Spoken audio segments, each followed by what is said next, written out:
Hello दोस्तों, स्वागत है आपका अपने यूट्यूब चैनल अंबुज पाठशाला में। तो इस वीडियो में हम लोग JAC board weekly test class twelfth का इकोनॉमिक्स का यहाँ पर आंसर की देखने वाले हैं, जिसका कि एग्ज़ाम आप लोग का हुआ है आज यानी कि 13 सितंबर को। तो चलिए वीडियो को स्टार्ट करते हैं। और वीडियो को स्टार्ट करने से पहले हमारे चैनल पर नए हो तो चैनल को सब्सक्राइब करके जरूर रख लीजिएगा। साथ ही वीडियो को अपने दोस्तों के पास भी शेयर कर दीजिएगा, क्योंकि वीडियो बहुत ज़्यादा इंपॉर्टेंट होने वाला है।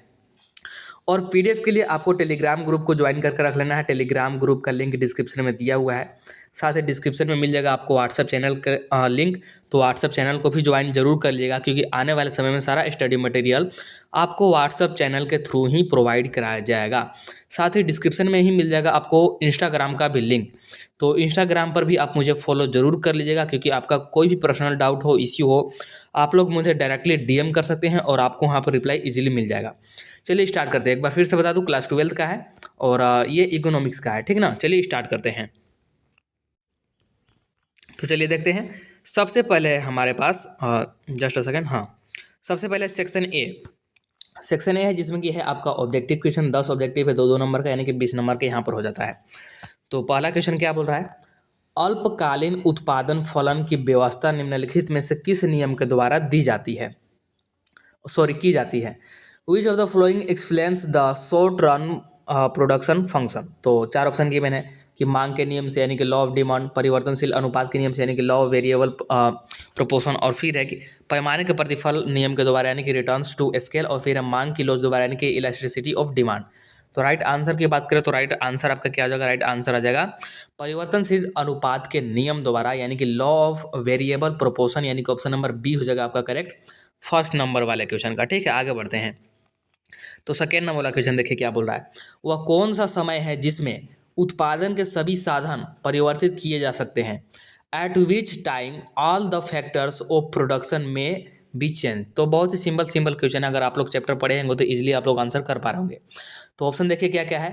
तो अल्पकाल है यानी कि शॉर्ट रन, दीर्घकाल यानी कि लॉन्ग रन, और फिर कि अति दीर्घकाल यानी कि वेरी लॉन्ग रन, और फिर है कि तीनों यानी कि ऑल ऑफ 3 यानी कि ऊपर जो भी तीनों दिए गए हैं। तो राइट आंसर की बात करें तो राइट आंसर आपका क्या जाएगा? राइट आंसर आ जाएगा यहाँ पर आपका दीर्घकाल यानी कि long run, option number B हो जाएगा करेक्ट। ठीक है, आगे बढ़ते हैं। तो थर्ड नंबर वाला क्वेश्चन देखिए क्या बोल रहा है। उत्पादन फलन को व्यक्त करता है, production function is expressed by. तो प्रोडक्शन फंक्शन को हम लोग कैसे एक्सप्रेस करते हैं? तो इसको हम लोग एक्सप्रेस करते हैं Q X equal to F of A B C, और ए बी सी डी यहाँ पर क्या है आपको पता होगा अगर चैप्टर पढ़े होंगे तो। मैं यहाँ पर ज़्यादा एक्सप्लेन नहीं करूँगा, क्योंकि आपके पास और मेरे पास दोनों के पास यहाँ पर ज़्यादा टाइम नहीं है। हाँ, एक दिन पहले जो वीडियो बनाता हूँ उसको आप लोग जरूर देखा कीजिए, वहाँ पर मैं फुल एक्सप्लेन जरूर करता हूँ। तो इसके अकॉर्डिंग आपका राइट आंसर क्या जाएगा? राइट आंसर आ जाएगा ऑप्शन नंबर बी। कौन सा? ऑप्शन नंबर बी हो जाएगा करेक्ट थर्ड नंबर वाले क्वेश्चन का भी। इसके बाद आगे बढ़ते हैं। तो फोर्थ नंबर वाला क्वेश्चन देखिए क्या बोल रहा है। जब औसत उत्पाद यानी कि एवरेज प्रोडक्ट बोल सकते हैं अधिकतम होता है, तब सीमांत उत्पाद, ठीक है, यानी कि एमपी जिसको हम लोग डिनोट करते हैं, ठीक है, तब सीमांत उत्पाद क्या होगा ये बताना है ऑप्शन के अकॉर्डिंग।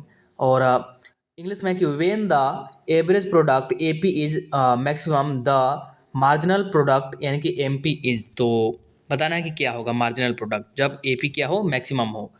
तो एपी क्या है ये भी मैंने आपको बताया, एवरेज प्रोडक्ट है। तो जब एपी मैक्सिमम हो तो एमपी क्या होगा ये बताना है ना।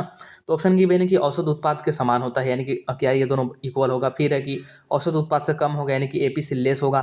फिर है कि औसत उत्पाद से अधिक होगा यानी कि एपी से मोर होगा। और फिर है कि उपयुक्त में से कोई भी हो सकता है, can be any of the, यानी कि इनमें से कोई भी हो सकता है। तो राइट आंसर की बात करें तो राइट आंसर क्या जाएगा?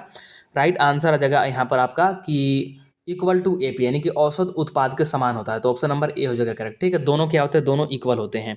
तो ऑप्शन नंबर ए हो जाएगा करेक्ट। इसके बाद आगे बढ़ते हैं। तो 5 नंबर वाला क्वेश्चन देखिए क्या है। दीर्घकालीन उत्पादन फलन का संबंध निम्न में से किससे है? Long run production function is related. तो किससे रिलेटेड है? मांग के नियम से यानी कि लॉ ऑफ डिमांड, उत्पत्ति वृद्धि नियम से यानी कि लॉ ऑफ इंक्रीजिंग रिटर्न्स, और फिर है कि पैमाने के प्रतिफल के नियम से यानी कि law of returns to scale, और फिर है कि मांग की लॉ से यानी कि इलेक्ट्रिसिटी ऑफ डिमांड। तो राइट आंसर क्या जाएगा? राइट आंसर आ जाएगा यहाँ पर आपका पैमाने के प्रतिफल के नियम से यानी कि law of returns to scale से रिलेटेड है। तो ऑप्शन नंबर सी हो जाएगा करेक्ट 5 नंबर वाला क्वेश्चन का। ठीक है, आगे बढ़ते हैं। तो 6 नंबर वाला क्वेश्चन देखिए क्या है। किसी वस्तु के उत्पादन के लिए उत्पादन के आगतों पर किए गए खर्च को क्या कहा जाता है? The expense on input of production while producing a good is known as. तो इसको हम लोग क्या कहते हैं या फिर किस नाम से जानते हैं? क्या उत्पादन यानी कि प्रोडक्शन, लागत यानी कि कॉस्ट, उपयोगिता यानी कि यूटिलिटी, या फिर मांग डिमांड, किससे जानते हैं? क्या बोलते हैं हम लोग इसको? ठीक है, तो राइट आंसर की बात करें तो राइट आंसर क्या आ जाएगा? तो राइट आंसर आपका आ जाएगा क्या? राइट आंसर आ जाएगा आपका यहाँ पर लागत यानी कि कॉस्ट। हम लोग इसको क्या बोलते हैं? लागत बोलते हैं या फिर कॉस्ट के नाम से जानते हैं। इसके बाद आगे बढ़ते हैं। तो 7 नंबर वाला क्वेश्चन देखिए क्या है कि अवसर लागत क्या है? What is an opportunity cost. ठीक है, तो चार ऑप्शन गिवन है कि वह विकल्प जिसका परित्याग कर दिया गया, द अल्टरनेटिव फॉरगोन, फिर ये खोया हुआ अवसर, द अपॉर्चुनिटी कॉस्ट, फिर है कि हस्तांतरण आय यानी कि ट्रांसफर अर्निंग, फिर है कि इनमें से सब यानी कि ऑल ऑफ दिस। तो बहुत सारे स्टूडेंट क्या करेंगे कि ऑल ऑफ दिस टिक कर देंगे, गलत हो जाएगा। तो यहाँ पर देखिए इसका राइट आंसर क्या आ जाएगा? हमसे पूछ रहे हैं कि अवसर लागत क्या है, तो अवसर लागत क्या होता है? वह विकल्प जिसका परित्याग कर दिया गया है, यानी कि ऑप्शन नंबर ए हो जाएगा करेक्ट। ठीक है, द अल्टरनेटिव फॉरगोन। जब मैं इसको पढ़ाता हूँ डिटेल में तो इतना इजीली समझा देता हूँ कि आपको यहाँ पर एक ही बार में याद हो जाएगा, बट यहाँ पर ऑब्वियसली टाइम नहीं है तो यहाँ पर मैं ज़्यादा आपको बताने वाला नहीं हूँ। ठीक है, तो ऑप्शन नंबर ए हो जाएगा फिलहाल यहाँ पर करेक्ट 7 नंबर वाले का। इसके बाद आगे बढ़ते हैं तो 8 नंबर वाला देखिए क्या है। निम्नलिखित में कौन स्थिर लागत नहीं है? Which of the following is not fixed cost. तो कौन सा फिक्स्ड कॉस्ट नहीं है, मतलब कि स्थिर नहीं है? इंश्योरेंस प्रीमियम यानी कि बीमे के प्रीमियम, फिर है कि ब्याज यानी कि इंटरेस्ट, फिर है कि कच्चे माल की लागत यानी कि कॉस्ट ऑफ रॉ मटेरियल, और फिर है कि फैक्ट्री की किराया यानी कि रेंट ऑफ द फैक्ट्री। तो राइट आंसर क्या जाएगा?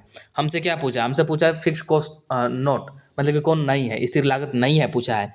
तो नहीं है आपका कच्चे माल की लागत यानी कि cost of raw material. Option number C हो जाएगा करेक्ट। ठीक है, इसके बाद आगे बढ़ते हैं। तो निम्नलिखित में से सही अंकित कीजिए। तो यहाँ पर आपको फॉर्मूला दिया गया है, which of the following is correct, तो बताना कि कौन सा यहाँ पर करेक्ट है। तो राइट आंसर की बात करें तो राइट आंसर क्या जाएगा? यहाँ पर ये होता है actually T V C is equal to T C, sorry यहाँ पर होगा ये टी सी माइनस का टी एफ सी, ये होता है। तो इसके अकॉर्डिंग ऑप्शन नंबर ए हो जाएगा करेक्ट। कौन सा? ऑप्शन नंबर ए हो जाएगा करेक्ट 9 नंबर वाला क्वेश्चन। इसके बाद 10th नंबर वाला क्वेश्चन देखिए क्या है। उत्पादन में वृद्धि के साथ साथ कुछ लागत एवं कुछ स्थिर लागत का अंतर, with the increase in production the difference between total cost and total fixed cost, क्या होगा ये बताना है। तो ऑप्शन क्या क्या है? स्थिर रहता है मतलब कि रिमेंस कांस्टेंट, बढ़ता जाता है मतलब कि इंक्रीज होगा, घटता जाता है मतलब कि डिक्रीज होगा, घटता बढ़ता रहता है मतलब कि कभी भी कुछ भी हो सकता है, बढ़ भी सकता है घट भी सकता है, यानी कि बॉस इंक्रीजेज और डिक्रीजेज। तो राइट आंसर की बात करें तो राइट आंसर जगह यहाँ पर आपका ऑप्शन नंबर बी, यानी कि बढ़ता जाता है, यानी कि इंक्रीजेज होता है ना, इंक्रीज होगा सिर्फ। तो ऑप्शन नंबर बी हो जाएगा करेक्ट। इसके बाद आगे बढ़ते हैं तो आगे है आपका सब्जेक्टिव क्वेश्चन। तो सबसे पहले सेक्शन बी जो कि 2 नंबर वाला सब्जेक्टिव क्वेश्चन है, जिसका कि आपको आंसर बहुत ही शॉर्ट तरीके से देना होता है। तो सबसे पहला पूछा कि कुल उत्पाद से क्या समझते हैं? What do you mean by total product. फिर है सीमांत लागत क्या है? What is marginal cost. ठीक है, ये दोनों पूछा है। फिर आगे 3 नंबर वाले में पूछा है जो कि आपका सेक्शन सी है कि पैमाने के प्रतिफल एवं एक साधन के प्रतिफल के अंतर समझाए। Explain the difference between returns to scale और रिटर्न्स टू फैक्टर, दोनों में डिफरेंस करना है। फिर एक अवसर लागत की अवधारणा स्पष्ट कीजिए। Explain the concept of opportunity cost. ठीक है, फिर है D I mean section D 5 number वाला क्वेश्चन, जिसका कि आंसर आपको लॉन्ग तरीके से देना होगा, लंबा लिखना होगा। परिवर्तनशील अनुपात के नियम की 3 अवस्थाओं को बताओ। 3 अवस्था है तो तीनों अवस्था के बारे में आपको यहाँ पर फुल डिटेल में लिखना होगा। Explain the 3 stage of law of variable proportion. फिर है कि स्थिर लागत एवं परिवर्तनशील लागत के बीच अंतर को समझाए। Explain the difference between fixed cost and variable cost. तो 5 नंबर का है तो कम से कम आपको 5 डिफरेंस दे देना है। तो मैं यहाँ पर इसका आंसर तो नहीं बता रहा हूँ, बट आपको मैं बता दे रहा हूँ कि इसका आंसर कहाँ पर मिलेगा। इसका आंसर मिलेगा आपको टेलीग्राम ग्रुप में। कहाँ पर मिलेगा? टेलीग्राम ग्रुप में। टेलीग्राम ग्रुप का लिंक डिस्क्रिप्शन में दिया हुआ है, तो फटाक से टेलीग्राम ग्रुप को ज्वाइन कर लीजिए, साथ ही व्हाट्सएप चैनल को भी ज्वाइन कर लीजिएगा। ठीक है, वहाँ पर पीडीएफ के फॉर्मेट में क्वेश्चन नंबर 11 to 16 का आंसर बहुत हिंदी एंड इंग्लिश मीडियम में सेंड कर दिया जाएगा। ठीक है, तो उसके लिए आप लोग टेलीग्राम ग्रुप को ज्वाइन कर लीजिएगा। इस वीडियो में इतना ही रखते हैं। आई थिंक आपको वीडियो पसंद जरूर आया होगा, तो वीडियो पसंद आया हो तो वीडियो को लाइक जरूर कर दीजिएगा और चैनल को सब्सक्राइब करके रख लीजिएगा। चलिए मिलते हैं नेक्स्ट वीडियो में, तब तक के लिए tata bye bye, see you in the next video.